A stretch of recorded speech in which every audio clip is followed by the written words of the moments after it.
Hey, Matt Moreno here, live with Joe Steele of Steele House Coffee here in Yuba City. How you doing, buddy? Doing good, man. How are you? I'm good, man. It's been a great day. Just running around, showing houses, doing what we do. Oh, yeah. How's your day been? Been going great, man. Nice. So I want to talk to you a little bit about your business here in Yuba City, Steele House Coffee. It's really popular. We really love it. And how long have you been in this business? So coffee business, we're going to be hitting 5 years this year, actually. Nice. Just crazy. Is it? It's kind of crazy. What got you into it? Oh, well, it's funny. I never thought coffee would be my thing. I like it. My brother actually roasted all the time. That was his jam.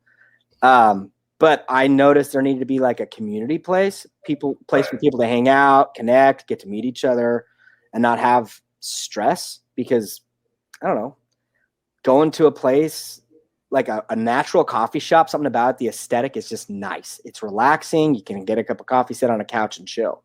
Right. So we, plowed pretty hard to be able to get something like that in the community. So the idea, when I was dating my wife, she said, I always wanted to have a place people could feel comfortable and have a cup of coffee. And I'm like, cool. All right, that sounds great. Well, when you're dating, that's a cool idea. Then you get married and that kind of falls in the back. Yeah. But I mean, it was still there. That whole thought process was still in action. And absolutely, when you first get married, I understand, like, you're just starting out, you're trying to get everything built. And then once all your systems are in place, it's time to go on getting the dream in action, Exactly. So I do some videography and photography, and I just finished shooting a full-length motion picture. And so, really? Oh yeah, it was like a 3-year project. Got it done. Nice. It's crazy. So when I finished it, though, I was on like cloud 9. Like it was like I can do anything. Like anything can be accomplished. So I was like, status, just ready to go. Oh my gosh, 3-year project done. It's just like, what? Yeah. Take over the world, Pinky. Right. So exactly. So I told her, I was like, hey, what is it that you want? And she's like, oh, I'm not sure. So we thought about it for a bit, and then all of a sudden, after some conversations with people, it was the craziest thing, man. I'm walking into meetings with people that I know, and I'm smelling coffee, and there's no coffee. I'm talking with people, and every other conversation is, man, coffee would be really cool. And I'm like, yeah, it would be. Goodness. Yeah. So all of a sudden, I'm like, it's formulating in my mind, 1 month turns to 2 months, turns to 3, and I can't kick it. That idea is there. Right. So then I do the scariest thing a husband can do. I went and asked my wife about it. Yeah, how'd that go for you? And I said, don't say no.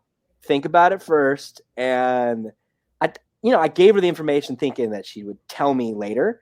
No, dude. She sat there for like 45 minutes in dead silence. Nice. Of like torture chamber of like going, not uncomfortable at all, right? So bad. But then she's like, I think we should do it. And so from there, with business plan, got it together.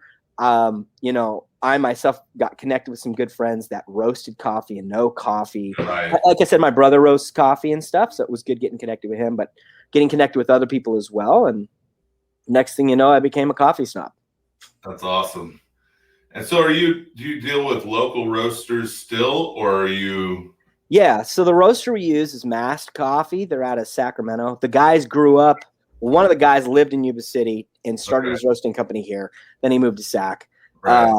We work well with other people. I mean, me and Tim from Bridge Coffee Co., we're good friends. We actually get along. The nice thing about coffee is you're not really in competition with each other as much as you're in competition with commercialism, I guess. Right. It's like 2 mom and pop shops aren't going to take out a Starbucks, but Dutch Bros is like flying up everywhere. Exactly. But if you can get enough local rapport with the different people, there's more than enough around. And the idea is there's no such thing as too many local coffee shops. Right. Something about the community vibe in there, I'm all about it. I think it's great. Well, and you have local art on the walls, don't you?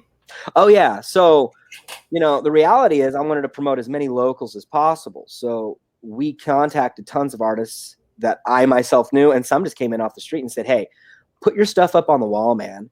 And here's the crazy thing. There was a couple different spots I'm not going to snitch on people, but there were a couple different spots that were like wanting 50% commission. Right. But they didn't paint it. Right. And I kind of find that to be dumb. You know, it's like you didn't build the house and you're going to be like, no. Yeah, I want 50% of profits. It's like, yeah. I don't think that's how it works. So we do 10% commission. We just want 10%. We want the artist to make 90%. That's awesome. So since we've started, we've sold over 120 pieces of art. Wow. So a lot of local artists getting money in pocket, man. And that gives them the local recognition that they need to keep going, right? Exactly. I mean, it's all community elements. So from that, we've had live musicians come to open mic nights and stuff and be able to perform. We're all about keeping it local and really just helping people find out all the amazing talent we have in Yuba City. That's awesome. And what upcoming events do you guys have going on over there? Well, we've been kind of keeping it tongue in cheek because people kind of get paranoid with events and stuff like that. And so we do open mic nights on Friday nights and we do video game nights on Saturday nights. Okay. We were doing trivia nights on Tuesday nights. We're probably going to bring that back for like a once a month type of a thing. Kind of have something fun. I mean, we did Star Wars, Indiana Jones, Back to the Future, Lord of the Rings. I mean, all the nerds came out and had a blast. It was super fun. Great. Yeah. That's great. And then what else do you have going on? I know that you have a school that you teach at or.